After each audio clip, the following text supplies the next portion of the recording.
श्री इमरान प्रतापगढ़ी जी 15 minute. धन्यवाद सभापति महोदय। कभी सुदामा पांडे धूमिल जी ने कहा था कि एक आदमी रोटी बेलता है, एक आदमी रोटी खाता है, एक तीसरा आदमी भी है जो न रोटी बेलता है न रोटी खाता है, वो सिर्फ रोटी से खेलता है। वो तीसरा आदमी कौन है? मेरे देश की संसद मौन है। सभापति महोदय, वो भी क्या दिन थे जब संसद में देश का बजट पेश होता था तो देश की सड़कें ठहर जाया करती थीं। रेल बजट पेश होता था तो लोगों की उम्मीदें रेल के डिब्बों की तरह पटरियों पर दौड़ने लगती थीं।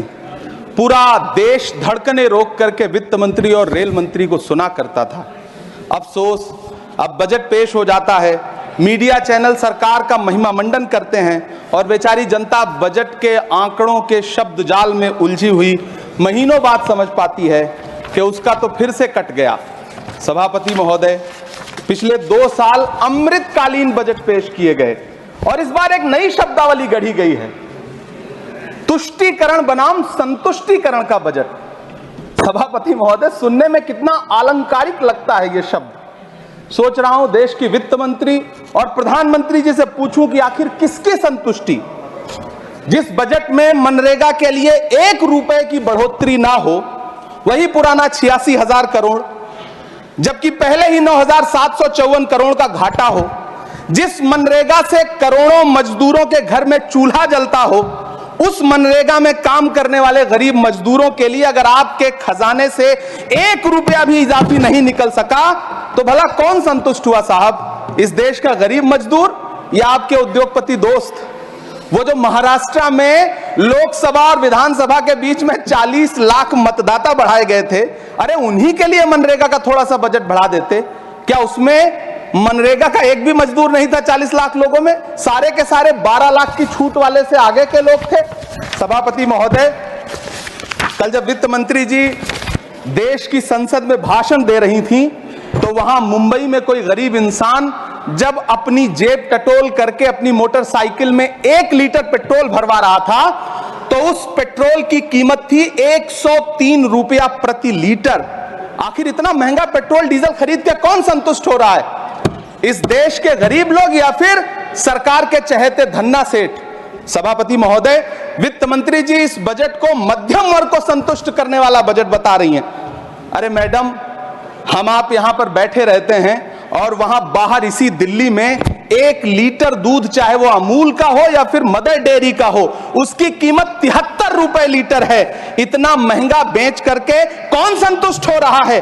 गरीब जनता या आपके धन्ना सेठ दोस्त? सभापति महोदय, इस सरकार का बाजार और महंगाई पर कोई नियंत्रण नहीं रह गया है। चाहे देश में लहसुन 400 रुपए किलो बिक जाए, टमाटर 100 रुपए किलो बिक जाए, प्याज का दाम सुनकर आंखों में आंसू आ जाए, लेकिन वित्त मंत्री महोदया बजट में महंगाई का मां भी नहीं बोलती हैं।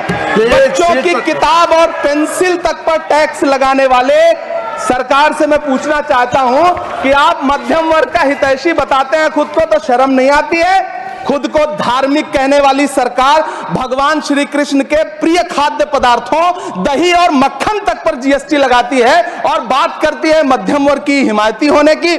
जिंदा रहते हुए जनता से हर चीज पर टैक्स वसूलने वाली यह सरकार कम से कम मरने पर तो लोगों को बख्श देती, लेकिन नहीं, वहां भी लूटना है। अंतिम संस्कार के सामान, अगरबत्ती, धूप बत्ती, केवड़ा जल, चंदन पाउडर, जौ, बताशा, काला तिल, पंचरत्न, कपूर और कफन तक पर टैक्स लेने वाली यह सरकार किस मुंह से खुद को मध्यम वर्ग का हितैषी बताती है? कौन सी संतुष्टि? किसकी संतुष्टि? कदम कदम पर टैक्स देकर लुटने वाली जनता की या फिर जनता से टैक्स वसूल करके धन्ना सेठों का खजाना भरने वाली सरकार की? किसकी संतुष्टि? सभापति महोदय, 18 अगस्त 2015 आरा का बिहार का ऐतिहासिक मैदान, सजा हुआ मंच, हजारों की भीड़ और सामने खड़े हुए देश के प्रधानमंत्री का भाषण। बिहार के भाइयों बहनों, आज मैं बिहार के लिए पैकेज की घोषणा कर रहा हूं। 50,000 करोड़ कर दूं कि ज्यादा कर दूं? अखिलेश भाई, 60,000 करोड़ कर दूं कि ज्यादा कर दूं? 70,000 करोड़ कर दूं कि ज्यादा कर दूं? 80,000 करोड़ कर दूं कि ज्यादा कर दूं? चलो, मैं बिहार को 1.25 लाख करोड़ का पैकेज दे रहा हूं। 10 साल हो गए सभापति महोदय, वही ढाक के 3 पात, बिहार आज भी विकास की बाट जोह रहा है। भाषण आज भी प्रधानमंत्री जी के यूट्यूब चैनल पर सुना जा सकता है। जो झूठ बोल के करता है मुतमईन सबको, वो झूठ बोल के खुद मुतमईन नहीं होता। सभापति महोदय, ये तो राहुल जी का असर है। कौन सा शब्द सर, कौन सा शब्द? झूठ।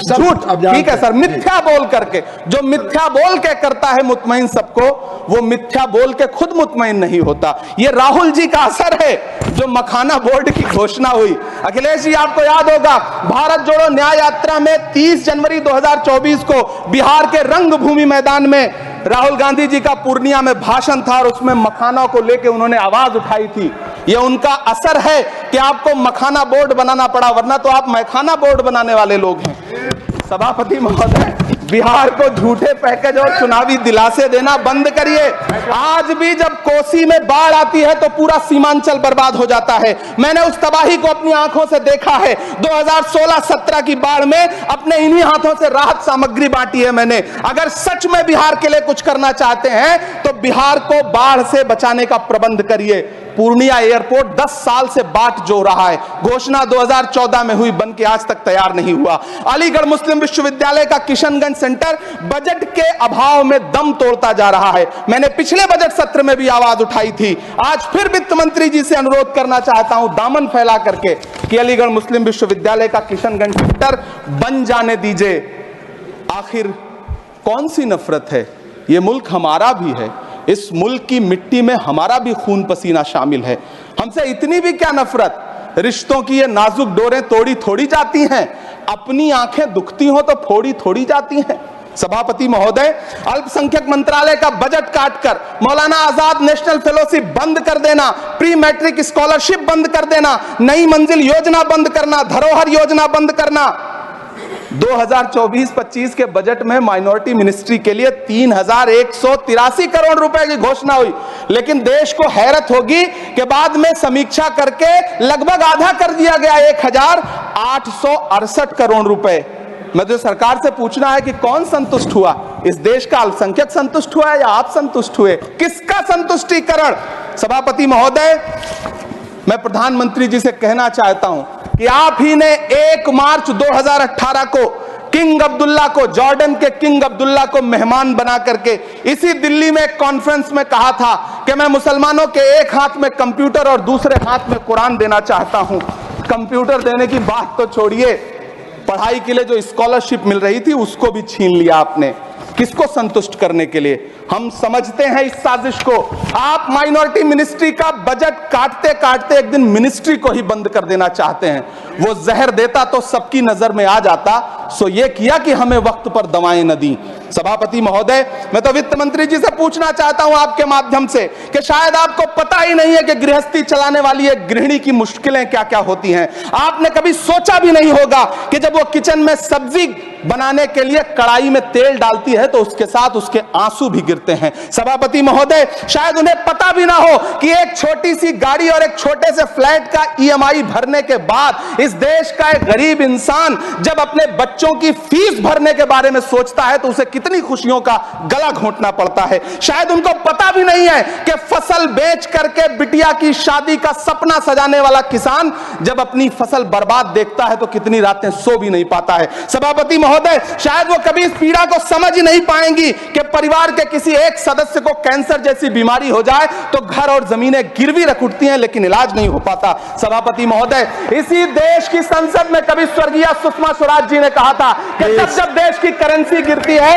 तब देश की प्रतिष्ठा गिरती है। एक तरफ कोलंबिया जैसा छोटा सा देश और उसके प्रधानमंत्री गुस्तावो पेत्रो खड़े हैं जो कोलंबिया के नागरिकों को हथकड़ी लगाकर लाने वाले जहाज को अमेरिका बैरंग वापस लौटा दे रहे हैं, और दूसरी तरफ हमारे प्रधानमंत्री जी खड़े हैं जो बेड़ी और हथकड़ी लगा करके लाए गए बेटों के अपमान पर एक शब्द नहीं बोल रहे। सभापति महोदय, मैं इतिहास के पन्ने पलट रहा हूं, मुझे 2 किरदार याद आ रहे हैं। एक तरफ निक्सन के 7वें बेड़े की धमकियों के सामने लोहे की तरह अडिग इंदिरा गांधी खड़ी हैं, तो दूसरी तरफ खुद ही नमस्ते ट्रंप का नारा लगाते हुए प्रधानमंत्री जी खड़े हैं। मेरे कानों में सुषमा स्वराज जी की आवाज गूंज रही है। बहुत कम बोलने वाले डॉक्टर मनमोहन सिंह ने बहुत ज्यादा बोलने वाले प्रधानमंत्री जी को जब देश की बागडोर सौंपी थी तो $1.58 का था, आज 85 से 87 के बीच में झूल रहा है। इन दिनों रुपए की अहमियत गिरती है तो न तो देश की प्रतिष्ठा गिरती है ना प्रधानमंत्री की गरिमा। जिस देश में 80 करोड़ लोगों को 5 किलो राशन के लिए कतारों में लगना पड़ता हो, उस देश में यह सरकार 12 लाख तक के टैक्स न लेने के लिए अपनी पीठ थपथपा रही है। हुकूमत इस कदर आवाम पर एहसान करती है, ये आंखें छीनती है और चश्मे दान करती है। सभापति महोदय, महाराष्ट्र का भिवंडी हो, मालेगांव हो, इचलकरंजी हो, यूपी का बनारस हो, मुआयमा हो, मुबारकपुर हो, रांची का छोटा नागपुर हो, बिहार का भागलपुर हो, हर जगह बुनकरों की उम्मीदें तोड़ रही हैं, लेकिन इस सरकार के पास उनके लिए कुछ भी नहीं है। मुरादाबाद का पीतल उद्योग, कानपुर का चमड़ा उद्योग, सहारनपुर का लकड़ी उद्योग, फिरोजाबाद का चूड़ी उद्योग, अलीगढ़ का ताला उद्योग, सब सरकारी प्लानिंग से तबाह हो रहे हैं। इन तमाम के बीच सरकारी सपोर्ट से बस एक उद्योग फल फूल रहा है, नोएडा का नफरत उद्योग। सभापति महोदय, जिस देश में 40 से 45% मेडिकल फैकल्टी की सीट खाली हो, वहां बजट में 75,000 नए मेडिकल सीट्स का ऐलान हो रहा है। सरकार बहादुर, कम से कम इस देश के पढ़े लिखे युवाओं को तो मूर्ख समझना बंद करिए। वो अब तिजारती पहलू निकाल लेता है। पहले 7500 मेडिकल सीट्स बाद में बनाइएगा, पहले जो एम्स में 2161 पद खाली पड़े हैं उनको तो भर दीजिए। वो अब तिजारती पहलू निकाल लेता है। मैं कुछ कहूं तो तराजू निकाल लेता है। मैं इसलिए भी तेरे फन की कद्र करता हूं तो झूठ बोल के आंसू निकाल लेता है। सभापति महोदय, फिर झूठ आया है, मैं उसे मिथ्या कर दे रहा हूं। शायरी में बार बार आ जाता है, क्या करूं महोदय। काश ये बजट, सभापति महोदय, वो एक शब्द मैं मिथ्या कर दे रहा हूं सर, वो एक शब्द को हटा दीजिए। ध्यान रखें, ऐसे जो भी शब्द होंगे आपके भाषण में सभापति महोदय, काश ये बजट बीपीएससी के पेपर लीक की शिकायत करने वाले नौजवानों पर बरसती हुई पुलिस के लाठियों पे, जख्मों पर मरहम लगा पाता। सभापति महोदय, पिछले 80 दिन से 70 साल का एक बुजुर्ग एमएसपी की लीगल गारंटी मांगता हुआ आमरण अनशन पे बैठा हुआ है। काश ये बजट किसान नेता जगजीत डल्लेवाल की टूटती हुई सांसों की पीड़ा सुन पाता। काश ये बजट प्रतियोगी परीक्षाओं की तैयारी के लिए दिल्ली, कोटा, पटना, अहमदाबाद जैसे शहरों में, इलाहाबाद जैसे शहरों में किताबों के साथ गल रहे युवाओं के सपनों को जिंदगी दे पाता। काश ये बजट वंदे भारत के सुनहरे विजुअल के बजाय देश की गरीब जनता को कुछ और पैसेंजर ट्रेनें दे पाता। काश ये बजट सीनियर सिटीजन को ट्रेन टिकटों में मिलने वाली रियायतें वापस लौटा पाता जिनको सरकार ने कोविड के नाम पे छीन लिया था। काश ये बजट किसानों की राह में कीले नहीं बल्कि कालीन बिछाने वाला बन पाता। काश ये बजट सरकारी मालिकों को यह समझा पाता कि नेहरू को कोसने से अर्थव्यवस्था नहीं सुधरेगी, उसके लिए डॉक्टर मनमोहन सिंह साहब की अर्थ नीति अपनानी पड़ेगी। पिछले 11 साल से नेहरू जी को कोस रहे हैं, आखिर कब तक कोसिएगा? थोड़ा पंडित नेहरू जी के बारे में पढ़िए, तब पता चले कि पंडित नेहरू की शख्सियत का नाम है। दुनिया का पहला ऐसा राजनेता जिसने अपनी जिंदगी की आजादी के लिए, देश की आजादी के लिए 3259 दिन अंग्रेजों की जेल में बिताए। पंडित नेहरू एक ऐसे महान शख्स जिनके पिता पंडित मोतीलाल नेहरू, जिनकी बहन विजय लक्ष्मी पंडित, जिनके बहनोई पंडित रंजीत सीताराम, जिनकी बेटी इंदिरा गांधी, जिनके दामाद फिरोज गांधी, सब ने अंग्रेजों से लड़ते हुए स्वतंत्रता आंदोलन में जेल काटी। आप किस मुंह से उनकी लकीर छोटी करने की बात करते हैं? नहीं कर पाइएगा, 7 जन्मों में नहीं कर पाइएगा, क्योंकि जिस्म की मौत कोई मौत नहीं होती है। जिस्म मिट जाने से इंसान नहीं मर जाते, धड़कने रुकने से अरमान नहीं मर जाते, सांसें थम जाने से ऐलान नहीं मर जाते।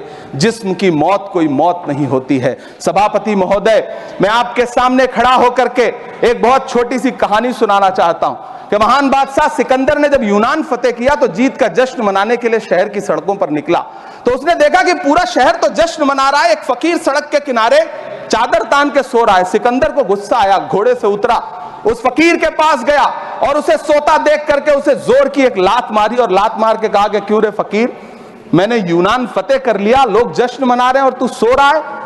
उस फकीर ने उन्नीदी आंखों से सिकंदर को देखा और देख करके कहा कि शहर जीतना बादशाहों का काम है, लेकिन लात मारना तो गधे का काम है। सभापति महोदय, गरीब जनता को लात मारना बंद करिए।